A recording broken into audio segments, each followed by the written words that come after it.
थकून बघावं, दुसऱ्यांच्या डोळ्यातील आसवं पुसताना त्यात आपलंच प्रतिबिंब बघावं, असा आदर्शवत जीवन जगणाऱ्या या दोन्ही महापुरुषांच्या प्रतिमेचे पूजन करावं अशी मी मान्यवरांना विनंती करते.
सर्वांचे धन्यवाद.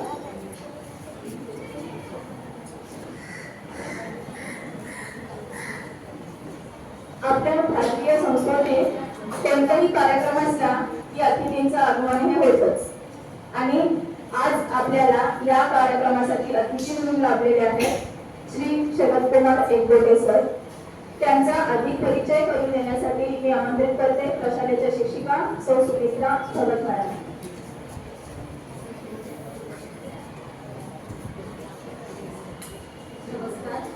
व्यासपीठावरील सर्व सन्माननीय तसेच आजच्या कार्यक्रमाचे प्रमुख पाहुणे सर्वांचे मी सर्वप्रथम स्वागत करते.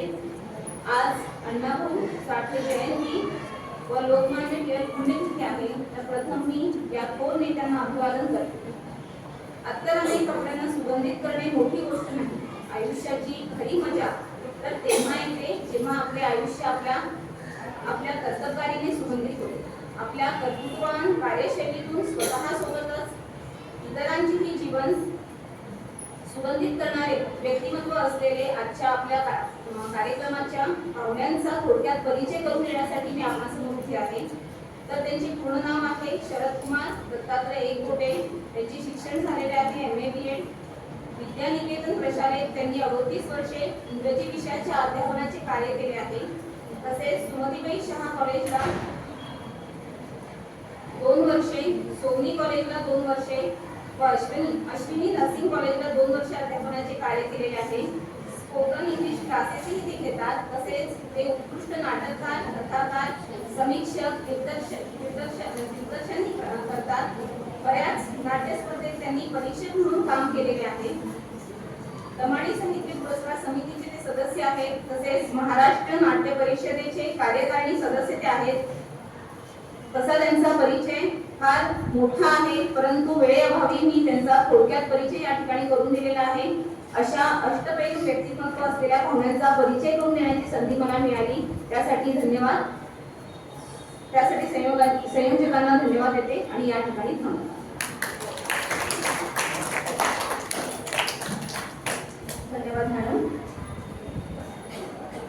नाट्य क्षेत्रात तसेच शैक्षणिक क्षेत्रात आपले कर्तृत्व गाजवलेले आजचे प्रमुख अतिथी, त्यांचा सत्कार व्हावा म्हणून मी आपल्या संस्थेच्या मान्यवरांना विनंती करते की त्यांनी अतिथींचा सत्कार करावा. सत्काराचे स्वरूप आहे शाल, बुके आणि प्रतिमा.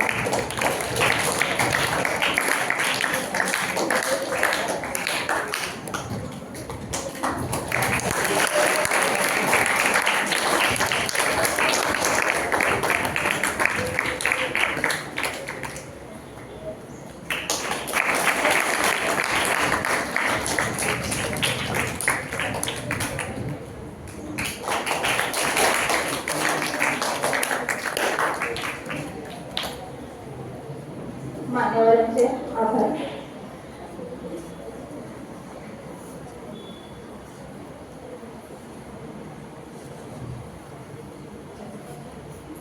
लोकमान्य टिळक हे स्वातंत्र्यासाठी आपल्या जीवाचे बलिदान केले. त्यांनी आपल्या लेखणीतून तसेच गणेशोत्सव आणि शिवजयंती यासारखे उत्सव त्यांची तयारी करून लोकांना एकत्रित करून लोकांमध्ये जनजागृती केली. अशाच लोकमान्य टिळकांचा तसेच फकीरा या कादंबरीतून प्रसिद्धीस आलेले अण्णाभाऊ साठे यांची अधिक माहिती आपले विद्यार्थी आपल्या मनोगतातून व्यक्त करणार आहेत. मी सर्वप्रथम बोलवते कुमारी दुर्वा महिला पदवीने सन्मानित झालेले या दोन्ही थोर पुरुषांचे महत्व त्यांचे माहिती आपल्या भाषणातून आपल्या प्रशालेतील विद्यार्थ्यांनी सांगितलेले आहेत. अजूनही काही विद्यार्थी आहेत, त्या सर्व उर्वरित विद्यार्थ्यांची भाषणे शनिवारी परिपाठाच्या वेळेला होणार आहेत, तरी त्यांनी आपली तयारी तशीच ठेवायची आहे. त्यानंतर आजचे प्रमुख अतिथी आणि नाट्य क्षेत्रात तसेच शिक्षण क्षेत्रातील आपले कामगिरी दाखवलेले श्री शरदकुमार एकबोटे सरांना मी विनंती करते की त्यांनी आपल्या वाणीतून आम्हाला आणि आमच्या विद्यार्थ्यांना मार्गदर्शन करावे. सॉरी, कार्यक्रमात थोडा बदल झाला. आजच्या कार्यक्रमाचे औचित्य साधून आपल्या प्रशालेतील शिक्षिका सौ रोहिणी कुलकर्णी मॅडम आपले मनोगत व्यक्त करणार आहेत.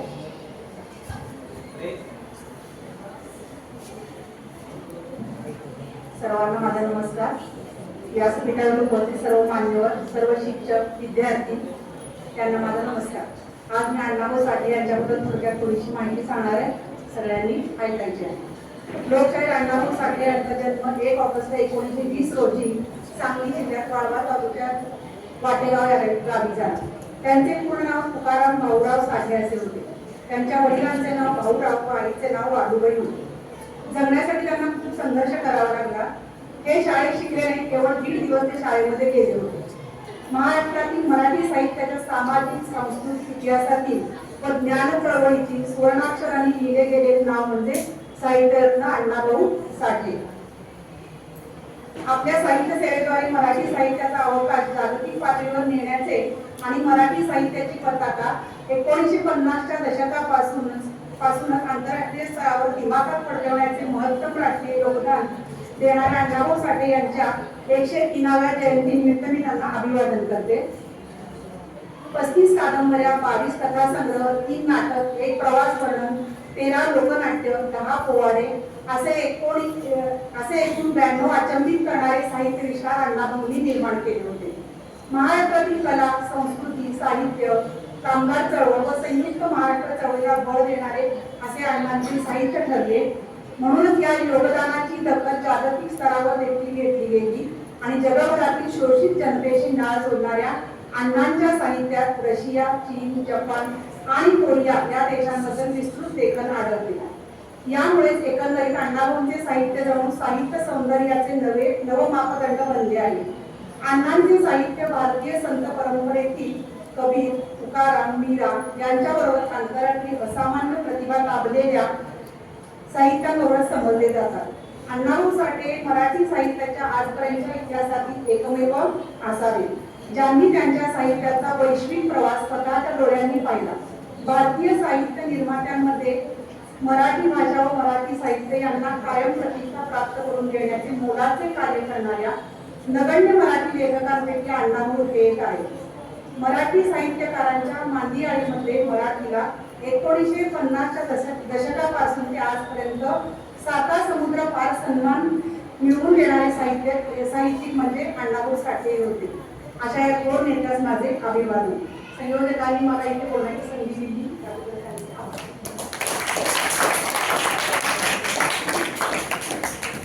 धन्यवाद मॅडम.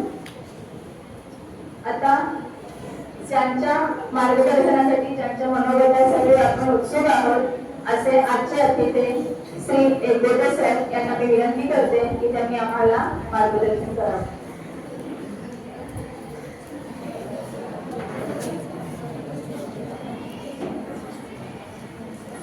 आदरणीय व्यासपीठ, शिक्षण समितीचे सदस्य, आमची अध्यक्ष महाशय आणि माझ्या विद्यार्थी मित्र, लोकमान्य टिळक या संदर्भामध्ये मी तुम्हाला काही गोष्टी सांगणार आहे. ते तुम्हाला त्या सगळ्या गोष्टी आवडतील असं मला वाटतं. लोकमान्य टिळकांच्या पुण्यामध्ये असताना देवसरांनी मला फोन केला की आमच्या विद्यार्थ्यांशी काही घेऊ शकाल का, विद्यार्थ्यांबरोबर तुम्हाला बोलायचं आहे. माझ्या आवडीचा विषय आणि असलं आमंत्रण नाकारण्याचा उद्धटपणा मी कधी करणार नाही. आणि मी तात्काळ हो असं म्हणालो. नंतर कुठल्या ठिकाणी त्यांचाही काही फोन आला. मी म्हटलं मॅडम काळजी करू नका, मी वेळेवर येईल. आणि आज तो योग आलेला आहे. लोकमान्य टिळक हा माझ्या अभ्यासाचा विषय असल्यामुळे मला अनेक प्रश्न पडतात टिळकांच्या संदर्भात. हा मनुष्य काही शब्दामध्ये सापडायला तयार नाही. इतकं चमत्कारिक असं ते सगळं व्यक्तिमत्व आहे. हक्क व्हावा असं ते सगळे व्यक्तिमत्व आहे. अगदी लहानपणापासून ते शेवटच्या त्यांच्या दिवसापर्यंत त्यांनी ज्या ज्या कार्यामध्ये स्वतःला झोकून दिलं ना, ते सगळं बघितलं की खरंच हक्क व्हायला होतं. विशेषतः या माणसाला सुधारणावादी म्हणावं, समाजसेवक म्हणावं, राष्ट्रभक्त म्हणावं, काय म्हणजे असा एक प्रश्न पडतो. हे सगळे एकमेकांना छेद देणारे अनेक प्रसंग त्यांच्या जीवनामध्ये निर्माण झालेले. तेल्या तांबोळीच्या म्हणजे समाजातला जो काळातला वर्ग आहे ना, त्यांच्याबरोबर ते पंक्तीला बसायचे. आणि असं आपण जर बघायला गेलं तर काही अभ्यास आपण सनातनी धर्माविषयी, सनातन धर्म त्याविषयी प्रचंड अभिमान त्यांच्या मनामध्ये. हे व्यक्तिमत्वाचे अगदी वेगळे पैलू आहे. 3 व्यसनं त्यांना होती. एक पुस्तकाचं होतं हे माहिती असतं आपल्याला. बाईंनी सांगितलं तर त्यांना चहा भरपूर लागायचा. अख्खी सुपारी चढवायला त्यांना ती तशी सवय होती. आणि मग गणित हा विषय त्यांचा आपल्याला माहिती आहे. श्रीकृष्ण हा त्यांच्या अतिशय आवडीचा असा विषय.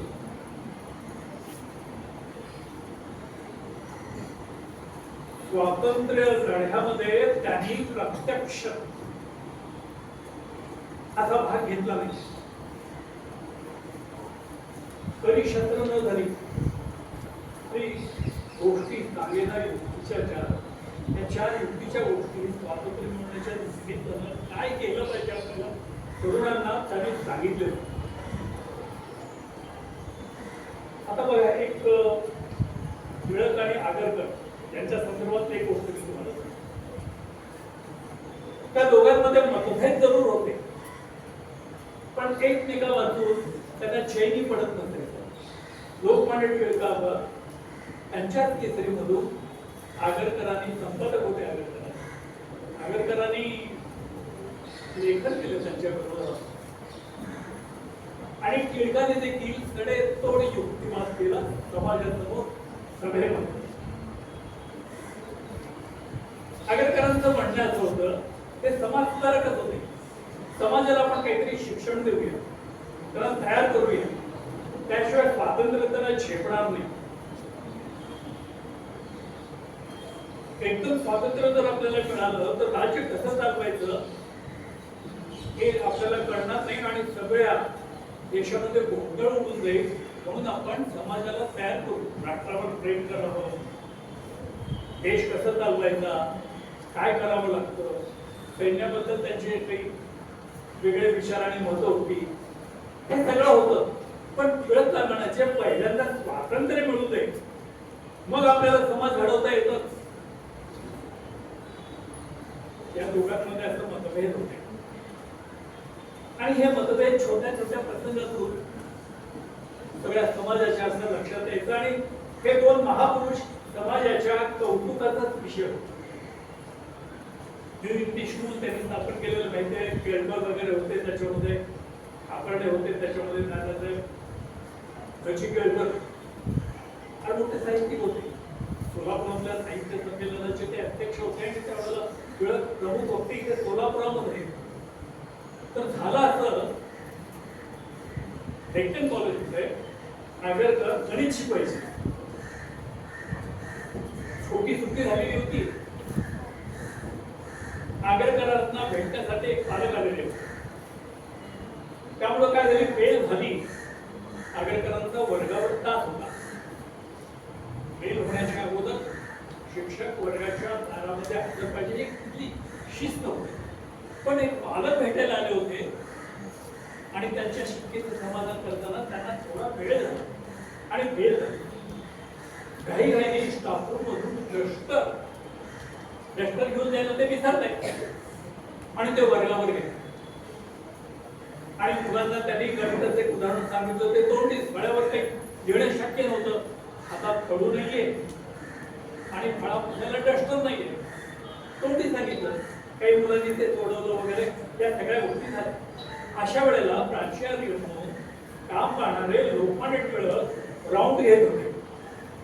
खिडकीपाशी ते थांबले. त्यांनी बघितलं की आगरकर शिकवतायत मुलांना आणि गणित हा विषय आणि फळा सगळा कोरा दिसतो आहे. ही बेशिस्त आहे. तर लोकांना वाटलं आणि ते आपल्या ऑफिसमध्ये येऊन बसले. शिकायला म्हणाले, आगरकरांचा पिरियड संपला की त्यांना पाठवायचे. पिरियड संपल्यावर आता जाऊ नको, तो माणूस येणार नाही तसा आता बोलवल्यावर. पिरियड संपल्याशिवाय तो येणार नाही, पाठवल्या. शिपायाच्या मनामध्ये त्याला राग होता आणि पिरियड संपला. शिपायांनी त्यांना निरोप दिला, ऑफिसमध्ये जायचं आहे आणि साहेबांनी तुम्हाला भेट घ्यायची. आगरकर आले. टिळकाने मेमो लिहून तयार केलं. त्यांना मेमो दिला आणि त्यांच्या हातात तो मेमो. आगरकरांना म्हणाले बसा. शिपायाला म्हणाले त्यांना पाणी द्या. इकडे लक्ष नव्हतं. मेमो त्यांनी वाचला आणि प्रचंड चिडले आगरकर. कारण संस्थापकाचे किती होते, आपणच संस्था निर्माण करायची, आपणच पदाधिकारी असायचं आणि मुलांना आपणच शिकवायचं. ते संतापले आणि टिळकाला म्हणाले,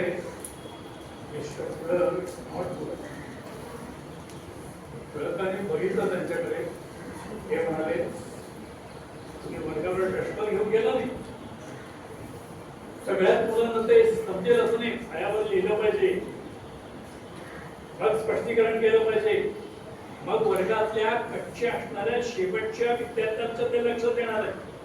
असं ते लक्षात येणार नाही, ही तुमची चूकच होती. हे मी मान्य करतो, आपली मैत्री आहे. पण मैत्री हा वेगळा मुद्दा आहे आणि समाजाचंही, शिक्षण संस्थेचंही आणि त्या दोन गोष्टी भिन्न आहेत. तुम्ही एकमेकात सरमिसळ करायची नाही. मुकाट्यानं मला याचं उत्तर तुम्हाला द्यायचं आहे एका आठवड्यामध्ये. ते निघून गेले छोट्या गोष्टीतून आणि पुढे मग या गोष्टी इतक्या पुढे वाढल्यात होतो मतभेद. खरं म्हणजे ते दोघं जर काही मतभेद नसतं तर या देशाचं आणखी वेगळं चित्र घडलं आणि इतका विकोपाला गेला की ते एकमेकांशी त्यांनी बोलणं सोडून दिलं. टिळक आजारी होते. जगभराचा त्रास त्यांना व्हायचा. त्यांना जरा साखरेचा आजार होता, डायबिटीसचा. आणि त्या डायबिटीसमुळे डोळ्याला जरा कमी दिसायचं. पण आपल्याला कमी दिसतं आहे ही गोष्ट त्यांनी कधी उघड केली नाही.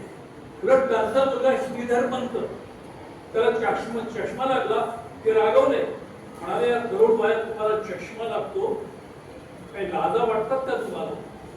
श्रीधर पंतांना असं ते बोलले. श्रीधर पंत टिळकांचा मुलगा आहे आणि अतिशय हुशार आहे. तो टिळकांनी इतका हुशार, वरचढ आहे टिळकांनी. अभ्यास होय तो श्रीधर पंत. आणि त्याला असं म्हणाले की तुम्हाला चष्मा. श्रीधर पंत अभ्यास करून लागलाय तो, अभ्यास करून. असं होय. वेगांना म्हणजे ती गुरमीची भाषा काही त्यांना आवडली नाही. आणि मग झालं असं की आगरकरांच्या मुलीचं लग्न होतं. टिळकांना आमंत्रण द्यायचंय. टिळकांशी तर बोलायचं नाही, आमंत्रण द्यायचंय त्यांना. टिळकांना हे लक्षात आलं होतं की याच्या मुलीचं लग्न आहे आणि त्याचं आमंत्रण आपल्याला येणारच आहे. तर तेव्हा म्हणजे त्यांची जी धर्मपत्नी होती तिच्याशी बोलत होते, आगरकर येणार आहे. कितक्या वर्षाची मैत्री, सगळं माहिती असतं. आगरकर येणार आहे, मी घरात आहे असं सांगू नकोस. काय बोलायचं त्याला, तो तुझ्याशी बोलेल, मी त्याच्याशी मुली बोलणार नाही, त्यांनी माझ्याशी बोलूच नाही. काय करायचं ते लिहावं, त्यांना काय वाटेल ते माझ्याविषयी गरळ का मी पेपर म्हणून, पण प्रत्यक्ष मी बोलणार नाही त्यांच्याशी. आणि मग त्या टांग्याचा आवाज, टांग्यामध्ये बसून त्या गर्दीतून वळणगे तो टांगा घोड्याच्या पायामध्ये असलेल्या घुंगरूचा आवाज करेल. हा आगरकरांचा टांगा आहे. आपल्या दाराशी तो येऊन थांबला. मी आतमध्ये स्वयंपाकघरात बसणार आहे, मी आतमध्ये आहे तू सांगेल. आगरकर आले, हात जोडले त्याने. दाराशी तो त्या सत्य भाऊ हात बहिणी हात घेतोय, या ना बसले थोडा वेळ.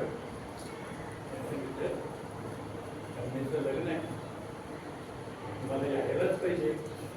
हा कुठे, हा कुठे आहे कळत नाही.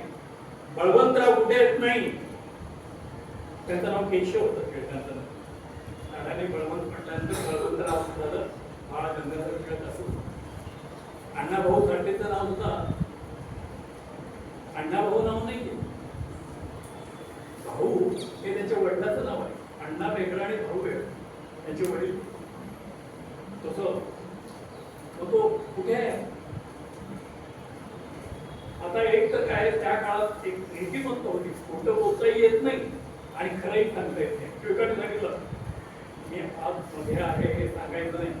पतीची आज्ञा होती ती, ते नाही येत असं सांगता येत नाही. ते बाहेर गेले तर खोटंही बोलता येत नाही. हा कुठे आहे या प्रश्नाला त्या बाई उत्तर काय देणार. त्या गप असल्या.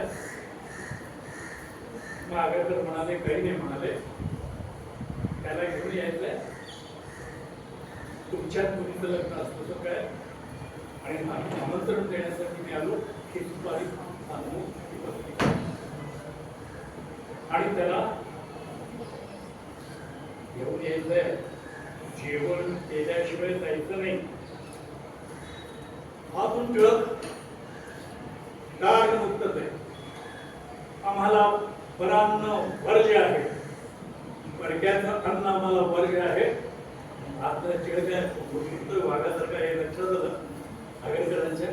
आगरकर म्हणा असा आहे, होय तू आतमध्ये आहेस काय, ठीक आहे, तुला परान्न वर्ज्य आहे ना, हरकत नाही. आणि मग त्यांनी शेला बसला.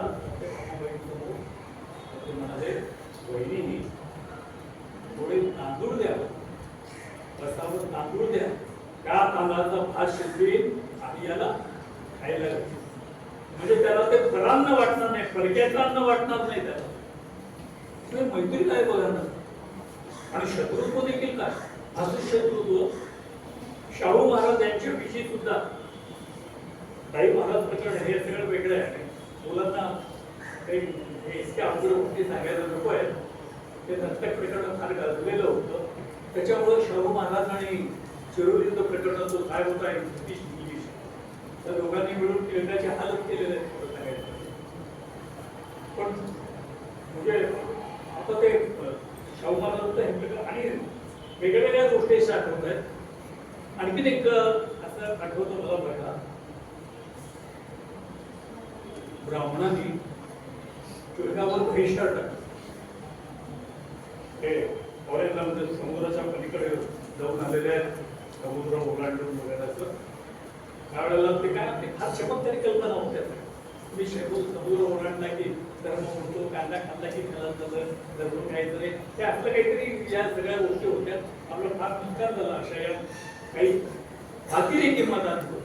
आणि तो गेल्या नावडीच्या पंक्तीला हा ब्राह्मण आपण वेळी करणार आणि मग त्यांनी बहिष्कार घातला टिळकांवर.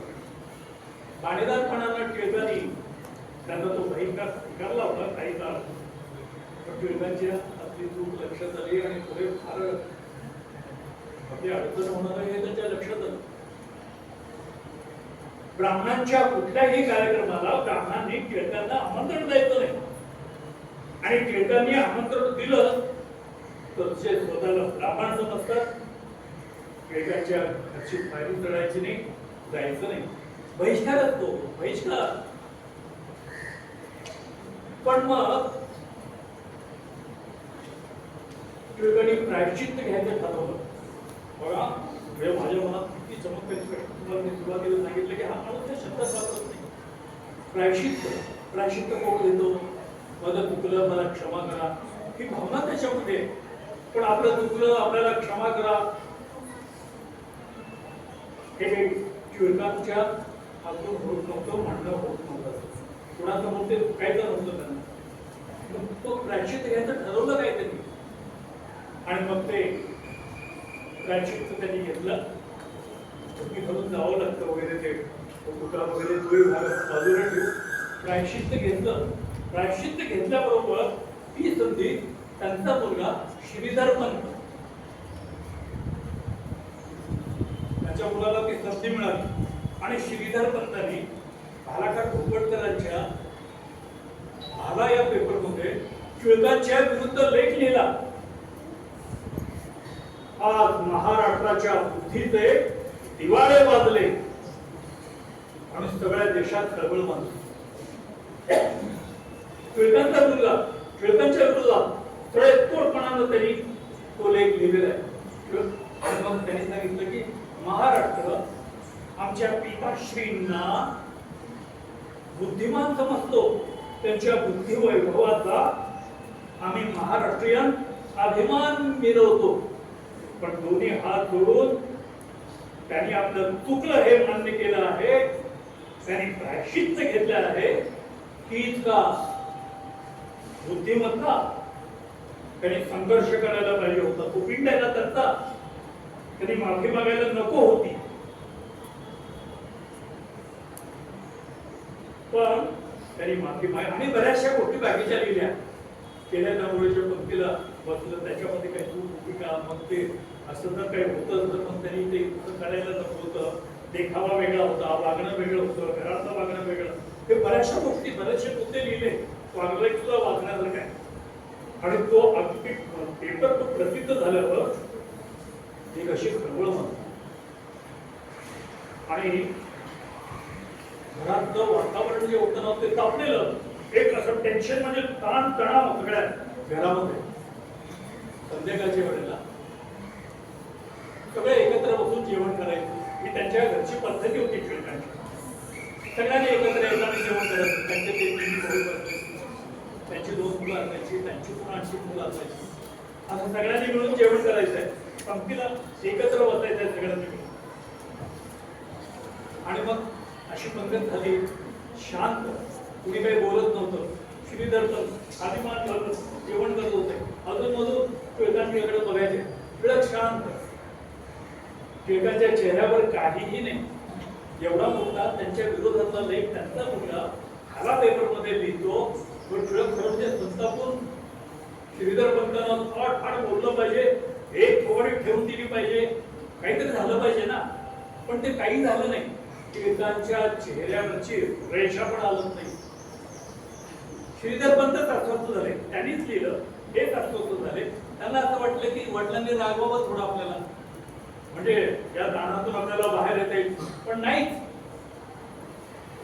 जेवण झाली. टिळक आपल्या खोलीमध्ये गेले, स्वतःची झटकली, त्याच्यामध्ये बसले आणि सुधारी जाताना बसले त्याच्यावर. आणि श्रीधर पंत खोली सोडून जातात, येतात, आतमध्ये जातात, काहीतरी कागद घेतात, पुन्हा जातात, पुन्हा येताना बाहेर जायचं होतं खरं म्हणजे. पण टिळक आता जेवण संपलेले आहेत, आता टिळक आपली हजेरी घेणार. असं श्रीधर पंतांना वाटलं. आज काही आपल्याला बरोबर चक्रात मिळणारच असंही त्यांना असं वाटत होतं. कळत नाही, पण टिळकांनी ओळखलं अस्वस्थपणाला हा एकदा घालतोय. तेवढा श्रीधर हे आतमध्ये काहीच माझ्यासमोर होता. आता त्या श्रीधरला जरा बरं वाटतं. आता हे रागवले. ते म्हणाले तुमचा लेख आम्ही वाचला. श्रीधर पंत तुमचा लेख आम्ही वाचला.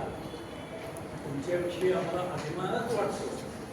तडे तोडपणानं तुम्ही लिहिलं आहे ते छान. आम्ही महाराष्ट्राला उत्तर दिलं नाही की आम्ही प्रायश्चित्त का घेतलं, पण तुम्ही खडा सवाल आम्हाला विचारला. महाराष्ट्राच्या बुद्धीचे दिवाळे बांधले, त्याच्यातून तुम्ही आम्हाला प्रश्न विचारला. त्या प्रश्नाचं उत्तर ऐका. ते उत्तर तुम्हाला ऐकवण्यासाठी मी इथे आता तुम्हाला बोलवलं आहे. तुम्ही अस्वस्थ झाला होता. तुम्हाला काहीतरी प्रतिक्रिया आमच्याकडून पाहिजे होती. पहिली प्रतिक्रिया तो लेख चांगलाच आहे, प्रकाशुद्ध आहे. आता दुसरी प्रतिक्रिया म्हणजे आम्ही का माफी मागितली, का प्रायश्चित्त घेतलं हे तुम्हाला जाणून घ्यायचं होतं ना. आम्ही पाप आहोत. ब्राह्मणाने आपल्यावरती बहिष्कार टाकलेला आहे. त्याची धड माझ्या मुलांना बसलेली नाही. मला बसले. अथवाचं लग्न कसं होणार, विषया लग्नाची आम्हाला काळजी आहे. कोण लग्न करून घेणार. बहिष्कार घातल्यावर आम्ही माफी मागितली. ब्राह्मण मंडळी त्यांनी आम्हाला ताकीद दिली आणि माफी दिली. ताकीद दिली आणि माफी दिली. हात जोडून मागितली. सगळा प्रकार तो घेतलेला आहे. मधुबाईचं जमलेलं लग्न मोडलेलं होतं ना, हे पुन्हा पाहुणे आले आणि जमलेलं लग्न आता होणार आहे. आणि त्यामुळं एका बाबाच्या जी काही तडफड झालेली होती ना, त्याला शांतता मिळते. हे तुमच्या लक्षात येणार नाही. आणि लक्षात ठेवा, श्रीधर पंत महाराष्ट्राच्या भावी एकमेव टिळक आहे आणि तो लोकमान्य टिळक. श्रीधर पंतांना टिळक होता येणार नाही. ते टिळक राहतील आणि नावाचे टिळक राहतील. तो हे बघा ना, तो लहान असताना सुद्धा काय झालं का होतं. आता जेवण आता मोबदला दिला ना, म्हणजे अभ्यास करायचं आणि मग जेवायचं. काम केल्याशिवाय पोटाला भाकर नाही मिळत. जो त्या क्षेत्रामध्ये आहे त्या क्षेत्रामध्ये प्रामाणिकपणानं त्यांनी आपलं कार्य केलं पाहिजे. तुम्हाला अभ्यास केल्याशिवाय तुम्ही जेवण घ्यायचं नाही. आज ते अभ्यास केला आता तर उद्या डबल अभ्यास करा आणि मगच जेवण घ्या. तो ही शिकवण टिळकांनी दिली आहे. अशा सांगायला गेलो तर कितीतरी अशा या बाबी आहेत. आणि मग ते पुन्हा श्रीधर पंत म्हणतात. एवढा श्रीधर पंत तुम्ही ना पुढे जाऊन कुठल्याही क्षेत्रामध्ये कार्य कराल तर आमची हरकत नाही, पण ज्या क्षेत्रामध्ये तुम्ही आहात त्या क्षेत्रामध्ये केवळ तुमचं नाव असलं पाहिजे. उद्या तुम्ही जोडे शिवण्याचं आणि जोडे बनवण्याचं काम जरी केलात ना, टिळक असून सुद्धा, तरी आमची त्याला हरकत नाही. पण जोडा घ्यावा तर तो टिळकांचा असं वाटलं पाहिजे. काम कुठलं हलकं आणि कुठल्या हलक्या पद्धतीचं काम आहे. काढून काढणं, साफसफाई करणं, जोडे शिवणं, पॉलिश करणं नाही. काम हलक्या स्वरूपात असत नाही. आपण मन लावून ते केलं ना, ते देखील मोठ्या लायकीचंच काम. श्रीधर पंतांना ना अख्खी सुपारी खायची, सगळ्याची. आणि तुम्ही भेटायला ना त्या घरामध्ये विश्रामबाग वाडा येथील छापखाना अशी खिडकी यायची त्याची आणि तिथे आराम करायची. वरच्या मजल्यावर लेखन खाली यायची, सुपारी सगळ्याची, आरामात त्या खुर्चीवर बसायचं. वर लिहिताना कोणी आला तर ती तोंडातली सुपारी काढून ठेवायची बाजूला. त्यांच्याशी बोलायचं, सल्ला मस्त वकील लोक सल्ला घ्यायला यायचे आणि पुन्हा ती सुपारी सगळ्याची. आणि पुन्हा मग खाली किती बघितलं पुण्याला आणि त्या खुर्चीवर बसले. मग ते शांतपणानं उद्या काय आपण घेणार आहोत, उद्याचा विषय काय. आणि त्यांना जेव्हा शिक्षा झाली राजगृहामध्ये मंडळीच्या गृहामध्ये, तिथे भयानक गृहमंडळाचं त्याच्यामध्ये वातावरण आणि तिथं गीतावर भाष्य म्हणजे काय, गीता रहस्य तुरुंगामध्ये लिहिलेला हा माणूस त्याच्या बुद्धीची म्हणजे अगदी नतमस्तकात होता पण. आणि मग ते 6 वर्षाच्या तुरुंगाची महत्वाची शिक्षा, पण चांगल्या वागण्यामुळे शिक्षा ती कमी वगैरे झाली. त्याची भव्य मिरवणूक निघाली आणि मग प्रे आल्यानंतर फार प्रे झाले, सरकार समारंभ झाला, जल्लोष झाला, महाराष्ट्राला अतिशय आनंद झाला. तो काय दिवाळी सण असतो, हे सगळं ठीक आहे, त्याला हे सगळं ठीक आहे, पण तुरुंगामध्ये तुम्हाला सुपारी कशी मिळणार आणि सुपारीशिवाय तुम्हाला कसं काय तुम्ही राहिला, म्हणजे इतकं सुपारीचं. टिळकांनी आपल्या मुलीला दिलेलं उत्तर हे आपण सगळ्यांनी लक्षात ठेवायला पाहिजे. मधुबाई, आम्ही मान्य करतो आम्हाला सुपारीचं व्यसन आहे, हे चांगलं व्यसन नाही हेही आम्हाला मान्य आहे, पण आम्ही त्याच्यावर नियंत्रण मिळवू शकलो नाही. आता दुधाबद्दल म्हणत असाल तर आम्ही आता तुम्हाला सांगू का की सुपारी आहे, सुपारी म्हणजे काही प्राणवायू नव्हे की आमचे प्राण जातील.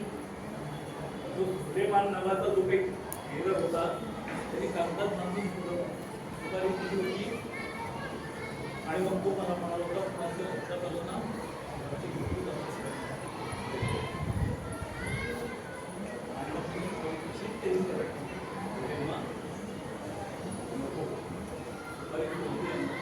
आणि त्या क्षणी मग मी 6 वर्ष म्हणजे जेवढी वर्ष ते भंडारे सुपारी त्यांनी घेतली नाही आणि आमचं काहीही बिघडलं नाही. त्यांना वाटतं ना की मनोनिग्रह त्यांनी हे उदाहरण लक्षात. आणि गीता रहस्य किती चमत्कारिक आहे तुम्हाला कल्पना नाही पडत. 400 वर्ष संतांनी महाराष्ट्रावर जे संस्कार केलेत ना ते असे की मोक्ष म्हणजे परमेश्वरासमोर शरण, कबड्डीत मारला तरी तुझं आणि प्रेमाने मला जिंकायची, हिंसा करायची नाही, शिवी द्यायची नाही, स्वतः करायचं नाही, मारामाऱ्या करायचं नाही. हे सगळं 400 वर्ष शिकवण्यात आलं. समाजवादी लोकांनी पण तेच केलं, तेच करून तेजच आपल्या जवळजवळ संपलेलं आहे. आणि गीतेमध्ये बघा, आता गीता रहस्य लिहिलं, गीता रहस्याबद्दल थोडं सांगतो मी तुम्हाला, ते माहिती म्हणजे ते वाचलं नाही वाटत तेव्हा, पण केव्हा तरी ते वाचा. त्याच्यामध्ये दलित गात्र झालेलं अर्जुन, माझे गुरु आहेत, माझे बंधू आहेत, माझे काका मामा हे सगळे, यांना मी कसं मारणार. कौरव पांडवांचं युद्ध झालेलं होतं, अर्जुन होता. त्यावेळेला श्रीकृष्ण म्हणाला, अरे तो ते तुझे गुरु असतील, भाऊ असतील, तुझे नातक असतील, हे सगळं असेल, पण ती कुठे रणांगणामध्ये तुझ्या समोर तुझ्यावर मनुष्य रोखणारा हा तुझा गुरु असत नाही, भाऊ असत नाही, काका मामा कोणी असत नाही, तो असतो शत्रू. हे धनुष्य आणि उचल आणि लढायला सुरुवात कर.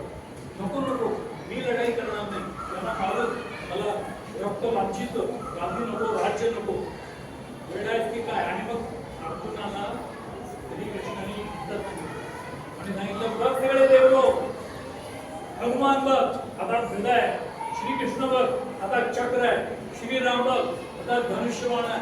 हे सगळे आमचे दैवत जे आहेत ना, शास्त्र झाले. हे शस्त्र आम्ही विनाकारण नाही चालवत, आम्ही प्रेमच करणार आहोत. पण कोणी आमच्या वाटेला गेला ना तर आम्ही त्याला तोडणार नाही. मग ती हिंसा झाली तर ती परमेश्वराला मान्य.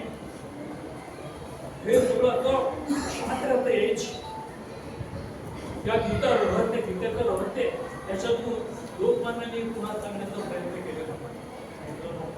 लोकमान्यांची जे ताकद बघावं ना ते आणखी वाढतच जाणार आहे.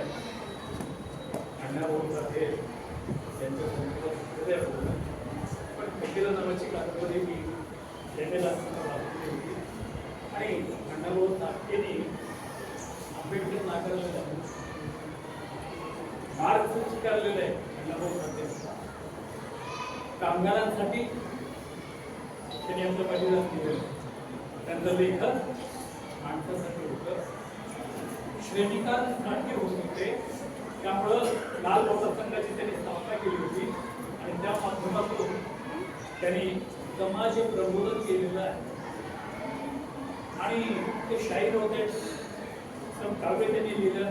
त्यांची काव्य भल्या पहाटे अमरशेठ नावाचा एक साहित्यिक होऊन गेला. तो एक कम्युनिस्ट पक्षात काम करायचा. तो ते माझी डोंगर शिमेला सवारी म्हणत जायचे.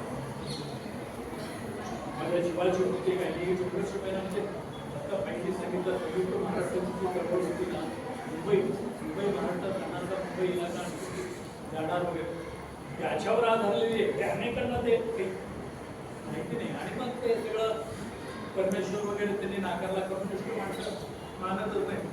आणि आमच्या परंपरेमध्ये लिहिलेलं पूर्वी शीर्ष नागाच्या पुस्तकावर आहे. तो नाग बोलला की ही त्याला दाखवून जाणार. पण हे तत्वज्ञान, हे सनातनी तत्वज्ञान अण्णाभाऊंनी नाकारलं. कुणाले कामगाराच्या कामावर, कामगाराच्या श्रमावर हे सगळं आधारलेलं आहे असं त्यांनी सांगितलं. आणि कारणे तेव्हा अशा ज्या काही त्यांच्या कादंबऱ्या होत्या त्या अंगावर खरंच काटे जातो, अक्षरशः काटे जातो अशी वर्णनं त्यांनी केलेलं. ते भोगले जगले, ते काही शिकले नव्हते. फार शिक्षण त्यांचं काही झालेलं नाही, पण अनुभवात आणि म्हणजे या सगळ्यात कुठे वेगळे आहेत ते बराच वेळ झाला.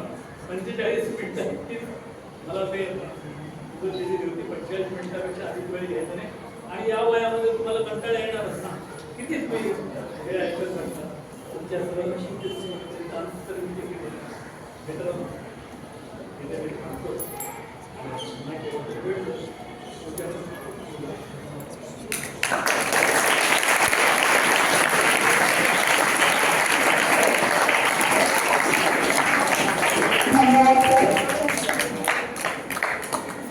अगदी सहज सोप्या भाषेतून टिळकांना त्यांनी आपल्या समोर उभं केलं.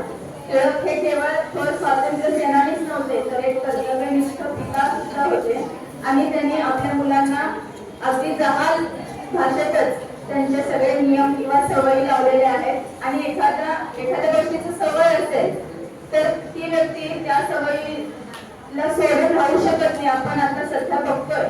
पण लोकमान्य टिळक एका तुरुंगातील जेलरच्या नोकरीसाठी त्यांनी सुपारीचं सवय सुद्धा त्यांनी सोडून दिलेलं आहे. अशा थोर नेत्याला मी पुनश्चित अभिवादन करते. आणि सरांनी खूप चांगल्या सरळ सोप्या शब्दात आपलं मनोगत व्यक्त केलं. आमच्या सगळ्यांनाच हे खूप समजलं. अगदी विद्यार्थी सुद्धा ऐकत होते. सगळे ताट बसा.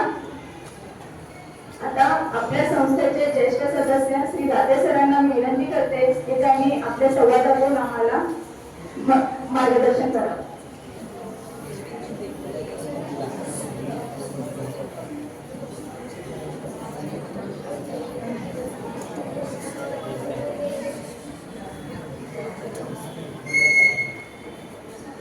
एखादा कार्यक्रम म्हणलं मुलांची सारखीच चुळबुळ चाललं.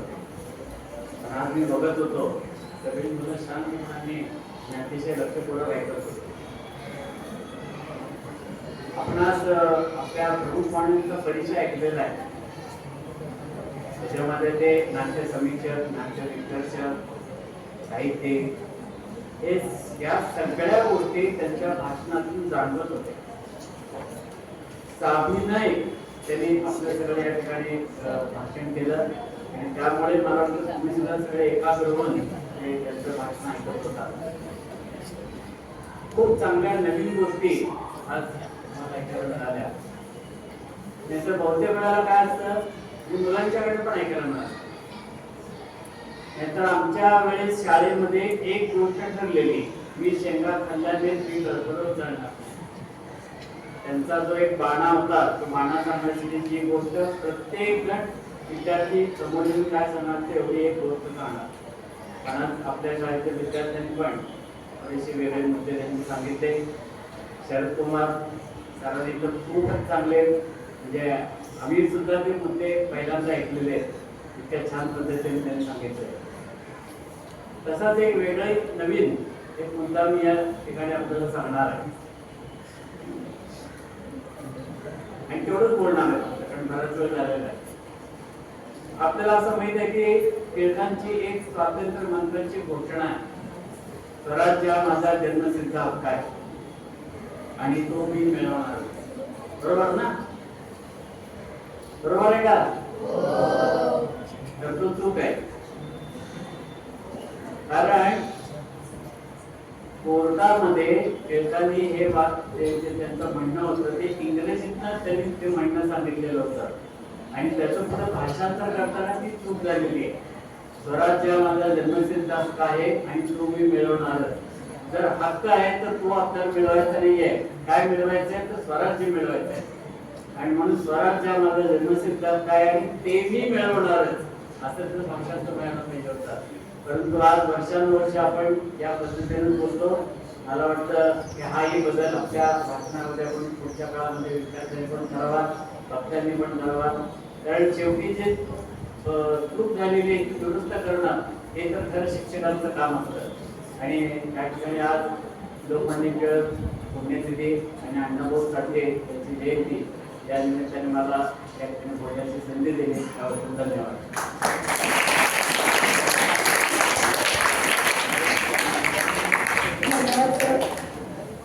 त्यानंतर आपल्या मनोगतातून नेहमीच आपल्याशी संवाद साधतात, आपल्या मार्गदर्शनातून एक नवीन उमेद निर्माण करतात, एक उत्साह निर्माण करतात अशा संस्थेच्या सचिवा सौ चिरंजीव मॅडमला मी विनंती करते पुन्हा एकदा त्यांनी आपल्याशी संवाद साधून मार्गदर्शन करावे.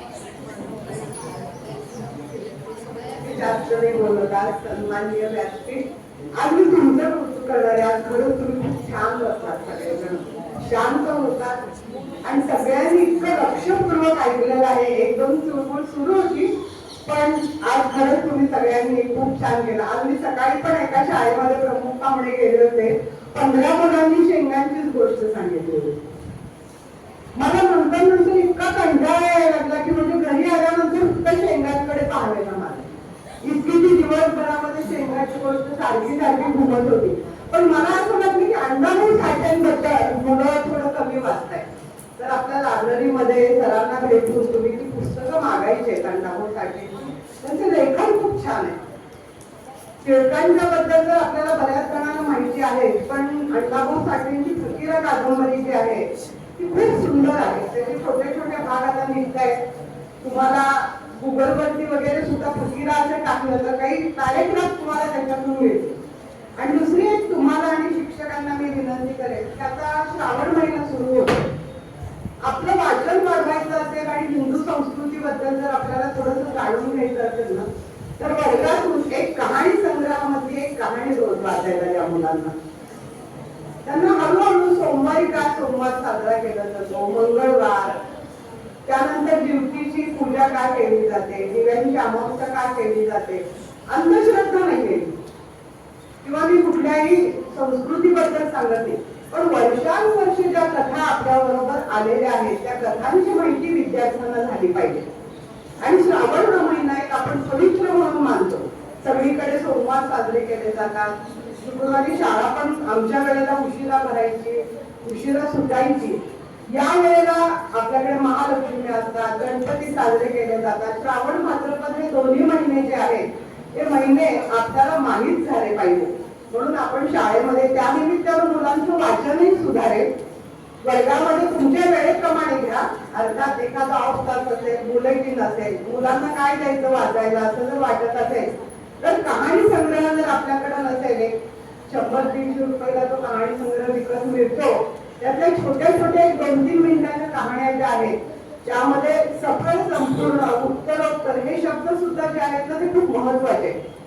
आपल्या एखाद्या कार्याची पूर्तता ही कशी झाली पाहिजे याचा शेवट त्याच्यामध्ये जातो. सफल, संपूर्ण हा जे असतो तो सुफल, त्यातून चांगलं फळ मिळालं पाहिजे आपल्याला अशी एक भावना त्याच्यामध्ये आहे.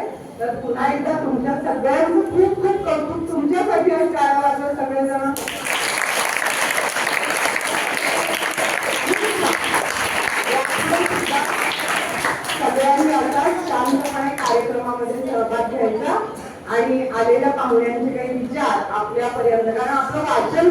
झालेलं आहे. निदान श्रवण तरी चांगलं राहावं अशी एक अपेक्षा.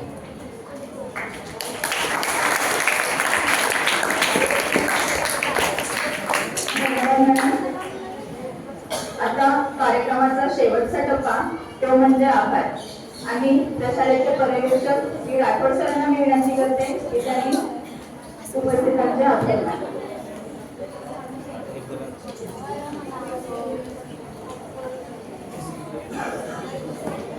आदरणीय व्यासपीठावर उपस्थित मान्यवर, शिक्षक, माजी मुख्याध्यापक, विद्यार्थी सर्वांना नमस्कार. आज खरंच 1.5 तास गेला आम्हालाही कळलं नाही. आणि आम्ही म्हणजे मी तरी एवढे वर्ष लोकमान्य टिळकांचं भाषण ऐकत आलोय. लहानपणी शाळेत पण ऐकायचो. मॅडम म्हटल्याप्रमाणे आम्ही 2च वाक्य पाठ ठेवायचो. पहिलं म्हणजे मी शेंगा खाल्ल्याने मी टरफलं टाकणार नाही. आणि ते एवढं विनलंय की आतापर्यंत ते मनातून जात नाही. आणि दुसरं वाक्य म्हणजे स्वराज्य हा माझा जन्मसिद्ध हक्क आहे आणि एवढे दिवस मी पण तो मी मिळवणारच होतं. आता साहेबांनी सांगितलं ते मी मिळवणारच. पण मिळालेलं आहे आपल्याला स्वातंत्र्य. त्या स्वातंत्र्याचा चांगला उपयोग घेऊया. आज प्रमुख अतिथी म्हणून एकबोटे सर आज उपस्थित राहिले. खरंच सरांनी एवढं काही सांगितलं की मी तरी म्हणजे मराठी विषयाचं नसल्यामुळे कदाचित मला माहिती नसेल, पण हे वेगळे पैलू मला पहिल्यांदाच ऐकायला मिळाले. तर सरांचे खूप खूप धन्यवाद. त्यांनी पाऊण तास कसा आमच्या विद्यार्थ्यांचा घेतला आणि कॉलेजचं लेक्चर सारखं आम्हाला थोडं सुद्धा बोर वाटलं नाही. 1-2 मुलं गोंधळ करत होती किंवा चुळबुळ होती, त्यांना आम्ही फुलवलं की गप बसायचे. पण एवढं मंत्रमुग्ध आणि अभिनय पण होतं की खरंच खूप छान वाटलं. असे पाहुणे नेहमी आम्हाला लाभावेत अशी अपेक्षा करतोय. आज सरांनी वेळ काढून आमच्या मुलांना मार्गदर्शन केलं त्याबद्दल प्रशालेच्या वतीनं खूप खूप धन्यवाद. संस्थेच्या सचिवा सौ चिलजवार मॅडम, देव सर आणि ज्येष्ठ सदस्य दाते सर उपस्थित राहिले. विद्यार्थ्यांना दाते साहेबांनी मार्गदर्शन केलं. आज माजी मुख्याध्यापक पण कार्यक्रम ऐकण्यासाठी आलेच वाटतं. त्यांचंही आभार मानतो. सर्व विद्यार्थ्यांनी शांत राहिलं त्याबद्दल सर्वांचे आभार. धन्यवाद.